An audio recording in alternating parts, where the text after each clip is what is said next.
현재 한양대학교 건축학부의 학생들 괴롭히고 있고요. 그리고 뭐 건물도 설계하고 책도 쓰고 그래서 좀 박쥐 같은 인간이라고, 건축에 관한 박쥐 같은 인간이라고 생각하시면 될 것 같은데 구분이 가능한데 그 구분이 상당히 왜곡된 방식으로 자리를 잡았는데 한국의 역사에서 근대화의 시기가 언제 하면 대체로 이제 일제시기, 일제강점기 초반을 꼽을 수밖에 없는데, 건축에서는 이 근대적인 건물들이 마찬가지 그때부터 세워지기 시작을 했어요. 근데 문제는 뭐냐면은 그 일본에서 한국의 근대 건축을 수입한 사람들이 프랑스의 보자르 교육을 받은 사람들에서 그 건물의 양식은 근대적인 양식인 그 건물의 내용, 기능은 근대적인 건물들인데, 예를 들어서 무슨 청사, 무슨 학교 이런 것들 근대적인 기관들이잖아요.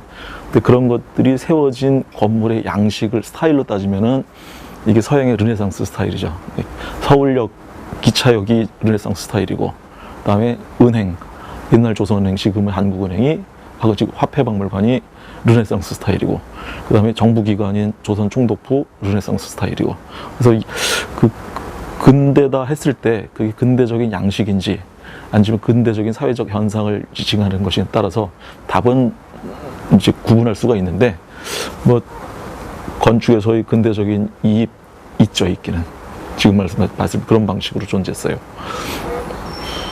그건 현대적인 건 아니죠. 현대적인 것은 한국에서 이제 광복 이후에 우리 스스로의 힘으로 건물을 지으면서 장식 없고 특별한 스타일이 다 배제된 상태로 집을 짓기 시작한 것, 그때부터 아마 한국 현대 건축을 얘기할 수 있을 것 같은데, 그러면 1960년대 초중반부터 아마 얘기를 할 수 있을 것 같아요.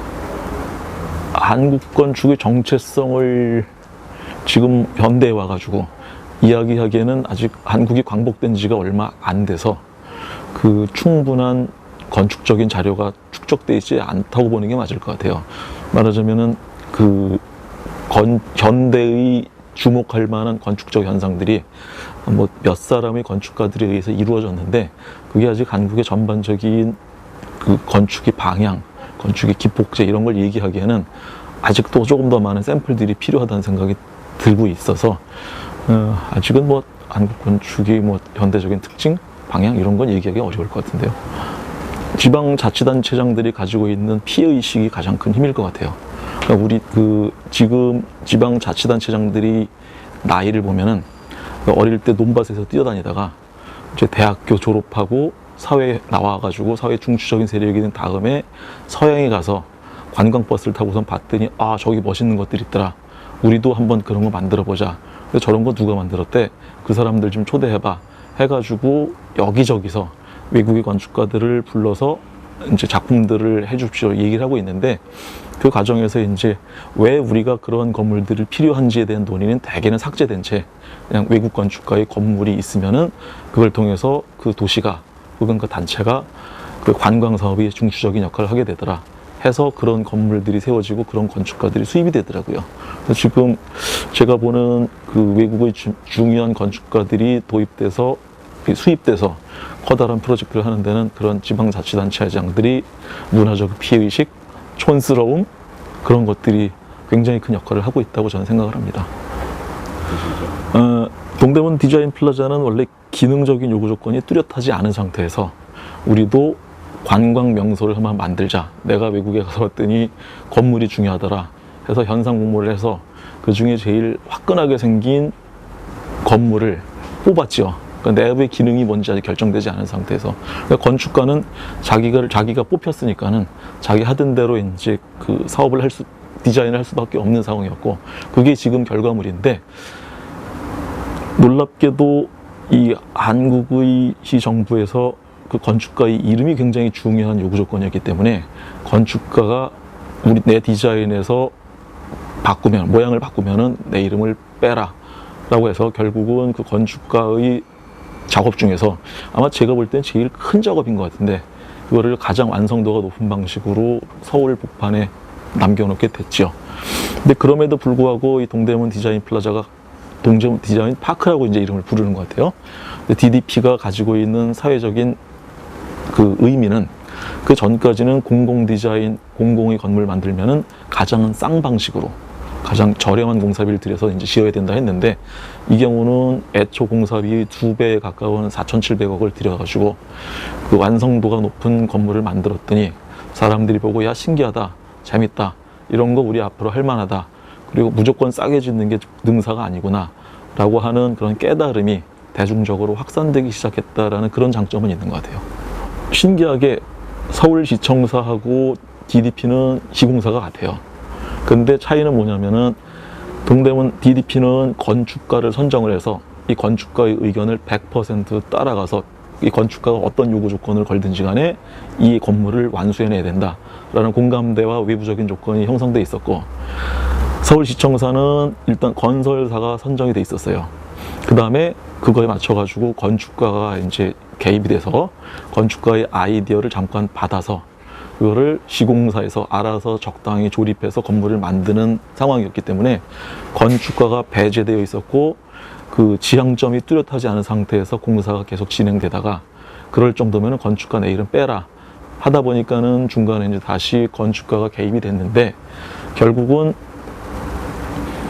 뚜렷한 완성도, 기대 수준이 높은 사람이 나의 기대 수준에 맞춰가지고 이 작업을 완수해내라라는 그 권력을 쟁취했을 때 좋은 건물이 나올 수 있는 거가 있고, 서울시청사 같은 경우는 애초 디자이너가 옆에 있는 방관자로 배척돼 있다가 나중에 게임이 다 끝날 때쯤 돼가지고 이제 추스려가지고 그 결과물을 만들게 된 그런 상황인데, 아쉽게도 서울시청사 같은 경우는 외장이 다 유리인데, 유리는 그 빛에 굉장히 민감한 재료이기 때문에 오랜 경험을 가지고 있는 건축가가 어떤 선택을 하느냐가 굉장히 중요했는데 건축가가 그 과정에서 배제되어 있었죠.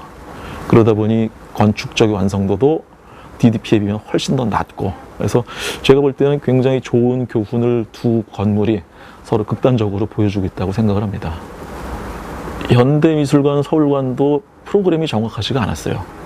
그 더 큰 문제는 이 옛날 경기고등학교 자리에 가 있던 그 종친부 건물이 이 자리로 오느냐 마느냐도 결정이 안 돼 있었기 때문에 최종 당선작이 과연 이 알 수 없는 미래의 변수를 어떻게 담아내야 되느냐 하는 거였는데, 당선작이 마침 유연하게 종친부 건물이 새로 이 자리에 오든 오지 않든 간에 크게 형태를 바꾸지 않고 건물을 완성할 수 있는 그런 제안이었고, 그게 가장 큰 미덕으로 선정이 돼서 이제 당선이 된 상황이었고, 그리고 그 심사위원들이 그 과정에서 과연 21세기의 미술관 공간은 어떤 것이 좋겠느냐 라는데 그 당선작이 제일 가깝다는 데 동의를 했습니다. 근데 문제는 거기서 역시 한국에서 가장 일상적인, 대통령이 퇴임하기 전에 거기서 그 테이프 커팅을 해야 된다라고 하는 압력이 있어가지고 굉장히 서둘러서 건물을 만들었죠. 그 건물을 잘 만드는 게 중요하기보다는 건물을 빨리 만드는 게 중요하다는 그런 가치관을 갖고 있어가지고 제 생각엔 지금 그 건축적 완성도가 그렇게 만족스럽진 않아요. 근데 그 배경은 최고의 권력을 이양받은 대통령이 그 자신의 임기를 마감하기 전에 불가능한 시기였는데 그래도 해봐라 해서 뒤에 쫓기다가 보니까는 결국은 좋은 건물을, 아주 만족스러운 건물을 만들지 못했다고 생각을 합니다. 그냥 열심히 건물 만들면 되죠. 그 어떤 도시는 특정한 엘리트가 나와가지고 이 도시의 미래는 이런 방식으로 가야 된다 라고 해서 가는 건 아닌 것 같아요. 대통령도 한국의 교육제도 못 바꾸는데 시장 대통령이 서울시의 모습을 그렇게 획기적으로 바꿀 수 없고, 그냥 그 시 구성원들이 가지고 있는 집합적인 의견이 반영이 돼서 도시가 만들어지는 것이고, 그게 나중에 무슨 그 짬뽕이 도시가 됐든 순수 혈통주의 도시가 됐든 그거는 몇몇 사람이 선택해서 가는 길이 아닌 것 같아요. 그러다 보니까는 그 건축은 그냥 결국은 건축주들이 의뢰를 받아서 건축가들이 자신의 모든 에너지를 다 쏟아서 만드는 건데, 서울이 어떤 도시가 되어야 되겠다 라고 생각하면서 작업하는 거는 제 생각에 건축가의 과다한 자기 과신일 것 같거든요. 뭐 특별한 상관관계라기보다는 그냥 자기 맡은 자리에서, 자기 있는 자리에서 열심히 작업하면은 좋은 도시가 저절 만들어지지 않겠느냐라는 정도의 생각만 하겠는데요. 도시가, 건축이 도시 어떤 정체성 결정하는 데 있어서 어떤 메커니즘을 가지게 될지. 글쎄 그게 부분과 합의 관계일 텐데, 그 건물 모이면 도시가 되는 거고, 근데 그 부분의 합인 도시는 조금 다른 방식으로 작동을 하는데, 그게 이제 개인과 사회의 관계랑 완벽하게 1대1 대응 관계를 갖거든요. 그러니까 그 건물이 예쁘다 그러면 그 사람이 예쁘다는 거하고, 그 사회가 어떤 방식으로 작동하느냐는 건 전혀 다른 얘기잖아요. 그러니까 이 그 도시가 과연 어떤 의미를 가지고 있느냐고 그 건물들이 어떤 것이 조금 다른데, 제가 가지고 있는 그 절대 믿음이 하나는, 가장 아름다운 도시는 가장 공정한 사회가 만드는 도시다 라는 거예요. 그 예를 들어 가지고 20세기 초반에 남미의 국가들이 그 북미의 국가들이 그 못지않은 이 자연적인 자원을 가지고 있었는데, 지금 보면은 북미는 전부 다 랭킹 1위에서 5위까지 하는 국가들이 됐고, 남미 사회는 지금 누구도 거들떠보지 않는 무협지의 한복판이 됐는데, 그건 자연이 문제가 아니고 그 안에서 있는 갈등이 계속 불거져서 오늘까지 온 거죠. 극심한 빈부격차, 사회 불안, 그리고 이제 정글화된 도시, 정글화된 사회. 그러다 보니 그 도시에 가서 구경하는 걸 누구도 편하게 생각하지 않죠. 반면에 북미의 도시들, 유럽의 도시들은 지금 우리들이 선진국이라고 이 얘기하는 배경에는 도시가 아름다워서 선진국이 아니고, 그 사회가 공정한 게임의 룰을 가지고 가장 능력 있는 자가 가장 사회에서 인정받는 사회를 만들었기 때문인데, 그런 사회가 만든 도시들이 결국은 아름다운 도시가 되더라고요. 그러니까 뉴욕의 맨하탄 가보면 재밌잖아요. 샹젤리제 아니면 런던 가보면은, 아, 이 도시는 참 좋다라고 얘기할 수 있는 게, 거기 가서는 걸어다니면서 자동차로부터 위협을 받을 필요가 없고, 가장 휠체어를 타고 있는 그 극심한 장애를 가지고 있는 사람도 장애가 없는 사람이랑 똑같은 대우를 받을 수 있고, 근데 그렇지 않은 사회, 돈이 많은 사회, 돈이 많은 사람이 대접받는 사회, 이런 사회가 만드는 도시들은 전부 다 발레 파킹. 내가 돈 있으면은 어디 가든지 자동차 마음대로 끌고 다녀도 되고, 보행자 위협해도 되고. 근데 지금 한국 사회, 한국 도시가, 서울이 어디에 있느냐 하는 건 그냥 가슴에 손을 얹고 강남에 가서 보시면은 한국의 이 도시들이 정글인지 도시인지는 백일하에 드러날 수 있을 것 같아요. 그리고 결국은 도시 문제는 건축, 건물의 개개의 문제라기보다는 집단화된 사회의 구성원들이 머릿속에 가지고 있는 게임의 룰의 문제라고 저는 생각을 해요. 도시에 드러나죠. 네. 그렇죠. 지금 나가서 보면은 인도 위에 자동차를 다 올라가 있잖아요. 근데 인도에 자동차가 올라가게 되면은 도시계획법 위반, 주차장법 위반, 건축법 위반 다 위반이에요. 그리고 거기서 사람이 부딪히면은 그거 바로 형사법 위반이 된다고요. 바로 구속해야 돼요, 그러면은. 근데 대한민국에 있는 국민들이 전부 다 인도 위에 자동차 올라간 거를 그냥 자연스럽게 지금 받아들이고 있는데, 그 인도 위에 자동차 올라가는 주체는 누구냐면 돈 많이 가진 사람들, 자동차 갖고 다니는 사람들이에요. 그럼 여기는 지금 정글인 거죠. 이 정글이 과연 국제적인 경쟁력을 가지고 있느냐? 저는 그렇게 생각하지 않아요. 외국인들이 와가지고 보는 거 되게 걱정들 많이 하는데, 그 사람들이 버스 타고 다니는 사람들은 결국 다니면서 면세점 왔다 가고 경복궁 왔다 간다고요. 근데 뚜벅이족들, 배낭 메고 다니는 사람들은 우리랑 다 똑같이 걸어 다니면서 그냥 인도에서 돌아다니는데, 거기서 만난 게 커다란 에쿠스 자동차였다. 과연 이 도시가 어떤 인상을 갖고 그 사람들에게 다가갈 것인지는 생각해보면 간단하다고요. 멋있는 DDP 만들어가지고 이 도시가 관광 자원 되는 거 아니에요. 건축 가로서 할 수 있는 일이 상당히 있을 텐데, 그것보다는 결국은 행정 권한을 가지고 있는 사람들의 역할이 클 것이고요. 그리고 건축가라고 하는 직업이 이게 천부의 내재적인 직업이 아니기 때문에, 건축가가 맨날 설계하다가 그 다음에 정무직에 가가지고 행정직을 할 수도 있으니까는 그거는 뭐 직업의 문제라기보다는 직책의 문제인 것 같아요. 그가 무엇을 가지고 먹고 사느냐가 아니고 무슨 어떤 직책을 자임해가지고 사회에서 역할을 하느냐의 문제. 뭐 건축가 아니고 심지어 음악가도 이 도시를 위해서 직책을 받으면 좋은 일을 할 수가 있을 것 같은데 도시가 과연 무엇이냐? 도시는 그 도시 구성원들이 서로 모여서 그 아까 말씀드린 공정한 게임의 룰을 서로 지키면서 그 살아가는 마당인데 그 지금 말씀하신 그런 프로젝트를 만든 사람들은 도시를 서커스장으로 생각을 했죠. 와가지고 즐거운 인생, 빵 대신 서커스가 더 즐거운 인생 아니냐라고 생각을 했던 거죠. 그러니까 도시에 대한 근본적인 인식이 잘못되어 있던 사람들이 결국 위험하고도 하지만 중요한 판단을 해버렸고 그 과정에서 적지 않은 사회적인 손실이 이미 초래가 됐죠. 아, 한국의 미래. 결국은 건축을 통해서 만든 도시의 모습이 어떤가 할 것 같은데 말씀드린 대로 뭐 이렇게 추상적인 얘기를 빼고 좀 더 기술적인 문제로 말씀을 드리면은 이렇게 갈 것이다라기보다는 이렇게 가야 될 것이다라는 걸 말씀드린 게 더 나을 것 같아요.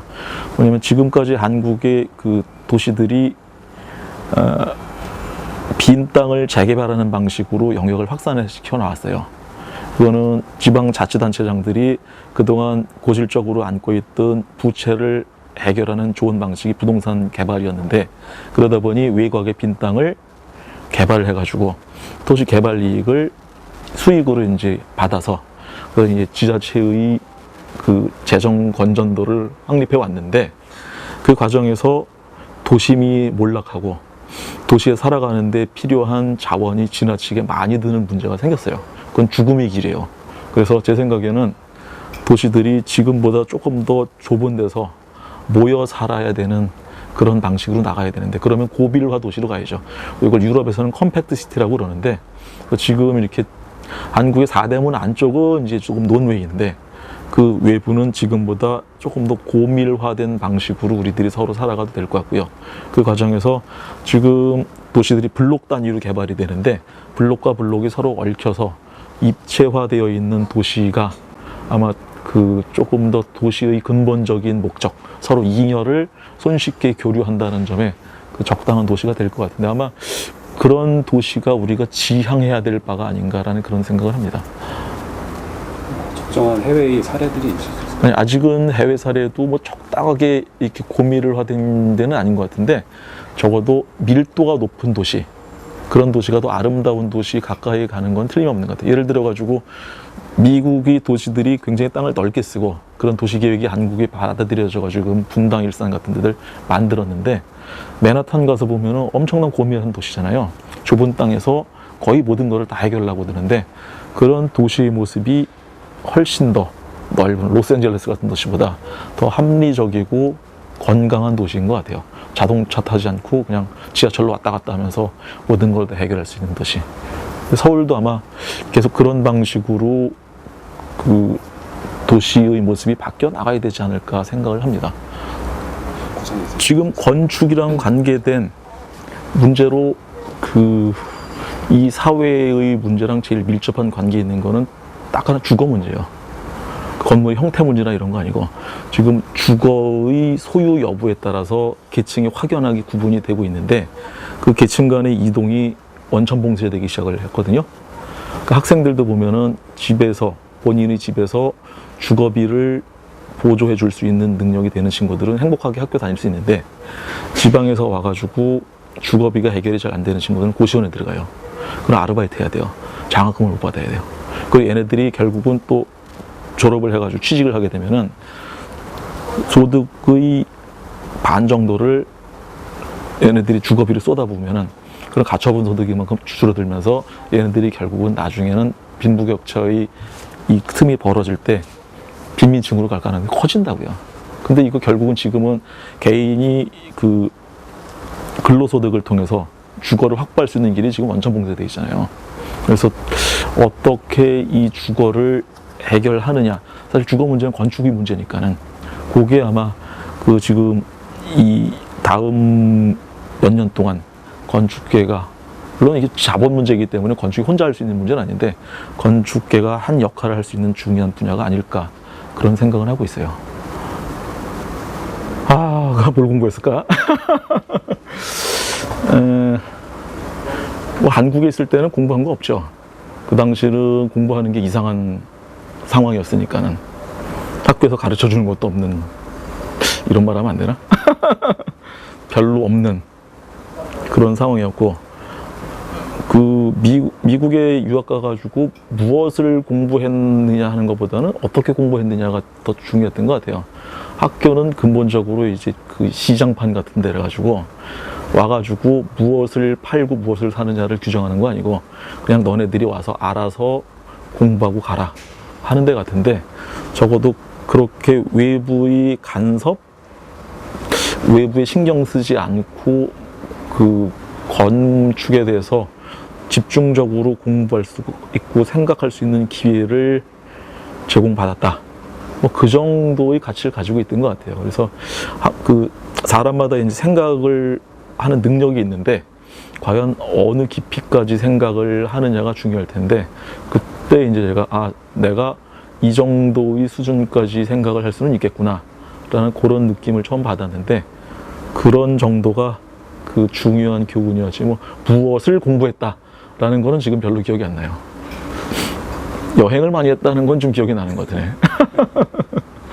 뭐 한국에서 처음에는 설계사무소를 다니다가, 그리고 운영도 잠깐 하는 척 하다가, 그때가 외환위기 때니까는 결국은 세상에 벼타낼 장사가 없더라 해가지고 학교로 피신을 왔다고 하면 되는데, 학교가 그 대체로 얘기를 하는 게 한 번 시작하면은 나갈 수가 없는 편안한 직업이다. 그래서 결국 아직까지 학교에 남아 있고요. 그러면서 이것저것 되는 대로 건물 설계하는 일 하고 있으니까는 뭐 특별히 규정을 하는 게 어렵을 수는 있는데 개인적으로는 아주 행복한 인생을 살고 있어요.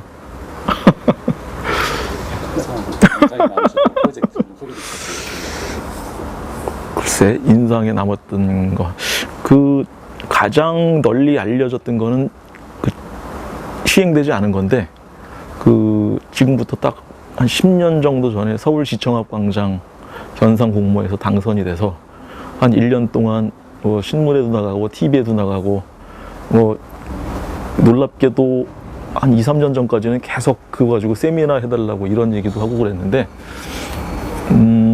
뭐 그 계획안이 실현이 됐으면은 지금의 제가 십자포와 비난의 한복판에 있을지 아니면 세계적인 스타덤이 올라가 있을지 아무도 알 수 없으나 참 궁금한 프로젝트이긴 해요.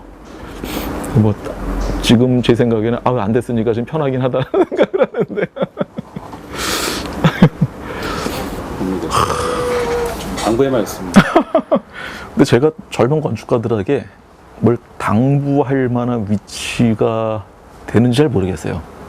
그러니까 제가 이제 젊은 건축가라고 하면은 이제 치열하게 건물 설계를 해서 미래를 개척해 나가야 되는 사람들일 텐데, 저는 그거에 비하면은 이게 몇 겹의 방호막을 가지고 있는 상태에서 취미 생활 하듯이 건축을 하고 있는 아주 비겁한 자이기 때문에, 제가 얘기를 하는 건 때로는 건방지고 때로는 무의미하고 그런 것 같아요. 그래서 저는 그런 건 적당하지 않은 사람인 것 같은데.